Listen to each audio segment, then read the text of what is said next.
మాకంటూ ఒక రోజు వస్తుంది. మా జగనన్న ప్రభుత్వం మళ్ళీ ఒక రోజు వస్తుంది. ఇంకా లేచినట్లేడు, నిద్రలోనే మాట్లాడుతున్నాడు. వస్తుంది, తేలుస్తాం మీ సంగతి. తేలుస్తాం మీ సంగతి. మిమ్మల్ని ఎక్కడో చూసినట్టుందండి. Flash back. నేను ఎలా ఎదిగానంటే మీరు సైబరాబాద్ లో పెట్టిన చెట్టు ముక్క సార్. నేను నన్ను కన్న నా దేశం నమాం నమామి అంటూ జై తెలుగుదేశం. నిన్ను అమ్మ అని పిలవడం కన్నా సైతాన్ అని పిలవడం బెటర్ ఏమో. శ్రీరెడ్డి సిస్టర్ నువ్వు. Every action of yours there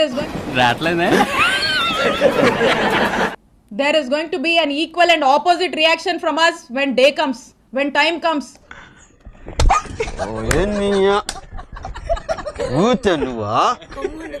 మాకంటూ ఒక రోజు వస్తుంది.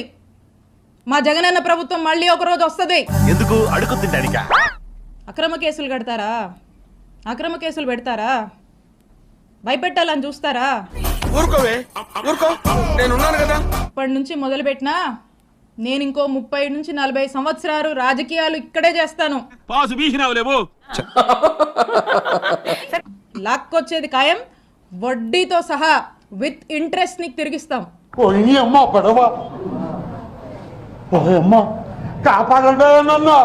ఆయనకి మీకు మీ ఎవ్వరిని వదిలిపెట్టం. ఏమనుకోకే, మీ సంగతి తేలుస్తాం, తేల్చి రాజకీయం చేసుకుంటామని తెలియజేస్తున్నా. కొడితే మెడికల్ టెస్టులు చేయించుకోవడానికి మీ ఆస్తులు అమ్మినా సరిపోవు. ఓ పిల్ల ఒక్కటే గుర్తుపెట్టుకోండి, ఈసారి జగనన్న 2.0 కొంచెం వేరుగా కూడా ఉంటుంది. ఒక్కటే గుర్తుపెట్టుకోండి, ఈసారి జగనన్న 2.0 కొంచెం వేరుగా కూడా ఉంటుంది.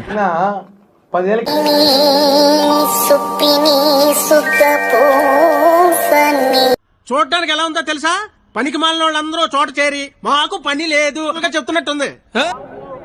వంశీని ఎందుకు టార్గెట్ చేస్తా ఉన్నారు అనేది చంద్రబాబు నాయుడు గారికి వంశీని చూస్తే చెప్పు అన్ని ఎందుకు ఇంత లేటు? అక్కడ తన సామాజిక వర్గం నుంచి ఒక వ్యక్తి ఎదుగుతున్నాడు. చంద్రబాబు నాయుడు గారి కన్నా గ్లామరస్ గా ఉన్నాడు. లోకేష్ గారి కన్నా గ్లామరస్ గా ఉన్నాడు. రే అని ఎవరికైనా చూపించండి రా, వదిలేయకండి రా బాబు అని అలాగా కూర్చోబెట్టి చెప్పండి రా. ఒక మనిషి ఎదుగుతున్నాడు అని అంటే తట్టుకోలేడు తన సామాజిక వర్గంలోనే. 1 minute. 5 ఏళ్ల చంద్రబాబు పాలనలో కమ్మవారికే ఇచ్చేసాడు. 5 ఏళ్ల పాటు ఆయన మొత్తం పదవులన్నీ కమ్మవారికే ఇచ్చారన్నారు. అందుకనే కొడాలన్నా నేను చూసినా ఆ మనిషికి అర్జెంటా తుప్పలకి నీళ్లు పట్టుకొస్తాను. జీర్ణించుకోలేని ఆక్రోశము, వంశీని చూసినా కూడా జీర్ణించుకోలేని ఆక్రోశము. ఇది ఒక్కటి ఎన్నిసార్లు ఎందుకు చెబుతున్నావు? మనకు పిచ్చలేదు కాబట్టి. ఇది చంద్రబాబు నాయుడు గారు, రామోజీరావు, ఆంధ్రజ్యోతి రాధాకృష్ణ, TV5. నిజంగా ఇది ఒక మాఫియా రాజ్యం. అలాంటివి మీరు మాట్లాడితే కామెడీగా ఉంటదన్నా. కరెక్టే కదమ్మా. ఎన్నికలు జరిగితే అలాంటి చోట వైస్ ప్రెసిడెన్సీని వయసుని ఎన్నుకునే వయసుని ఏంటి బాబన్న ఇంకోసారి అన్న? వైస్ ప్రెసిడెన్సీని వయసుని ఎన్నుకునే వయసుని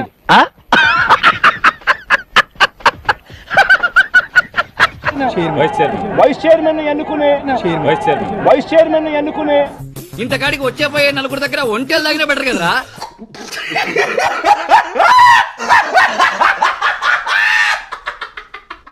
కొడాలి నాని గారు ఇన్ని రోజులు ఏమైపోయారు? ఏమైపోతుందమ్మా, మీ ఇల్లు ఎక్కడో చేస్తే రోజు వచ్చి కనపడే. ఇది అబద్ధం. ఇప్పుడు నిజం మాట్లాడుకుందామా? దొరికితే కుమ్మేస్తారేమోనని ఇండియా వదిలిపెట్టి మలేషియా వచ్చా. కాదమ్మా, రాధాకృష్ణకి, నీకు, బిఆర్ నాయుడు గారికి మీ పేర్లు వచ్చి కనపడి వెళ్తారు రోజు. అందుకునేనా ఇది నాకిచ్చేళ్ళింది. ఏంటి చూస్తాం అధికారంలోకి వచ్చి ఎవరిని వదలం. ఏంటని నువ్వు చేసేది నా బొచ్చు. ఓ నీ అబ్బా ఆపరదే. ఆ రోజు వస్తే నువ్వో నేను తేల్చుకున్నావు, లేకపోతే నన్న వంశీనో ఒకరిని టచ్ చేసి చూడరు నువ్వు మగాడి అయితే. వంశీ అరెస్ట్ ఎలా చూస్తారు? అరెస్ట్ లాగానే చూస్తున్నామ్మా. ఇంకోసారి నువ్వు వస్తే నన్ను చేస్తావు, వంశీని చేస్తావు, దూరం పుణ్యం చేస్తావు, ఎవరిని చేస్తావు చేయరా, ఒక్కరిని టచ్ చేసి చూడండి. వంశీ అరెస్ట్ ఎలా చూస్తారు? అరెస్ట్ లాగానే చూస్తున్నామ్మా. అంతకుముందు చాలా యాక్టివ్ గా ఉండేవాళ్ళు, బాగా మాట్లాడేవాళ్ళు, కమెంట్స్ గవర్నమెంట్ లో ఉన్న యాక్టివ్ ఇప్పుడు ఏం చేయాలి? తూర్పేటు ఇటండి ఆడు తిరిగి దానబెట్టు. భయపడుతున్నారా ఇప్పుడు? దేనికి? గవర్నమెంట్ లో లేనందుకు మాట్లాడితే ఏమైనా అరెస్టులు చేస్తారేమో అని. కాదమ్మా, నీ ఉద్యోగం పీకేసిన కూడా యాక్టివ్గా ఉంటావు, మైక్ పట్టు తిరుగుతావా? మా ఉద్యోగం పీకేశారు కదా, ఇప్పుడు ఏం చేయము యాక్టివ్గా.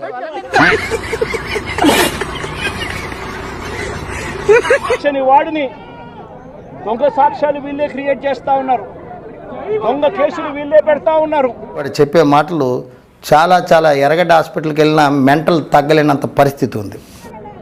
దొంగ సాక్ష్యాలు, దొంగ కేసులు పెట్టి ఇల్లీగల్ గా మనుషుల్ని తీసుకొని వచ్చి అరెస్ట్ చేస్తా ఉన్నారు.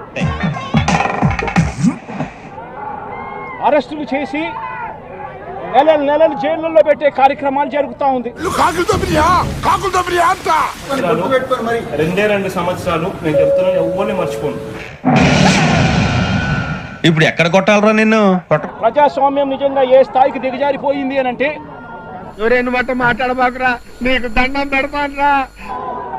ప్రతి పోలీసు వ్యక్తికి కూడా చెప్తా ఉన్నా,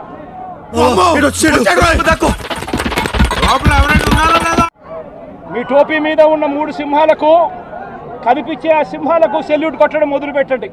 కొడితే మెడికల్ టెస్టులు చేయించుకోవడానికి మీ ఆస్తులు అమ్మినా సరిపోవు. వీళ్ళు చెప్పినట్టుగా చేయడం మొదలుపెట్టి ఎల్లకాలము తెలుగుదేశం పార్టీ ప్రభుత్వమే ఉండదు అని చెప్పి మా బొచ్చు పేగాలు వచ్చి చెప్పి ఇవాళ ప్రతి అధికారికి కూడా నేను తెలియజేస్తా ఉన్నా, జీవితంలో నువ్వు ఇంకా మారవా? మారను. రేపొద్దున మళ్ళీ మా అధికారం వస్తుంది. వీడు ఇంకా లేచినట్లేడు, నిద్దట్లోనే మాట్లాడుతున్నాడు. అన్యాయం చేసిన వీళ్ళందరినీ, వీళ్ళ అధికారులందరినీ, న్యాయం చేసిన ఈ నాయకులందరినీ కూడా బట్టలు కూడా తీసి నిలబెడతామని చెప్పి కూడా ఈ సందర్భంగా తెలియజేస్తా ఉన్నా. చిన్న భాషకి చెప్పు.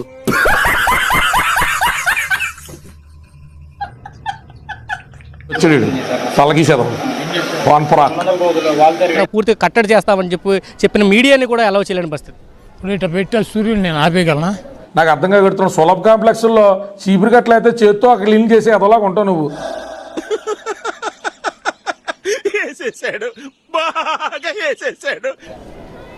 ఆపేయగలనా? ఇవన్నీ పొగడి కార్యక్రమాలు చేస్తూ ఉంటారు, ఇవన్నీ పెద్ద పట్టించుకోవాల్సిన అవసరం లేదు. నీ బతుకు పకోడీ గాల్లో నువ్వు ఏదో పెద్ద మొదలని నువ్వు రాజకీయ నీ ఫీలింగ్ రాదా? ఏది కూడా మర్చిపోయే ప్రసక్తి ఉండదు. ఇంకేం పీకుతావురా? చల్ బేసాలే చల్. అట్టు పెట్టిన వాళ్ళకి 2.5, 2, 2.5, 3 వాళ్ళ స్థాయిని బట్టి తప్పకుండా పెడతానని చెప్పి నీ బతుకు మళ్ళీ మాట్లాడవా? శాఖనే హ్యాండిల్ చేసావు, సిగ్గులేదురా నీకా? శాఖలో కీలకమైన నిన్న ఒకటి తీసుకుని చాలా ఉంది. మళ్ళీ జగన్మోహన్ రెడ్డి గారు చెప్పాడు, మాకు చాలు, మేము చచ్చేదాకా జగన్మోహన్ రెడ్డి గారే మాకు. ఒక 2 నిమిషాలు పాస్ అవుతుంది.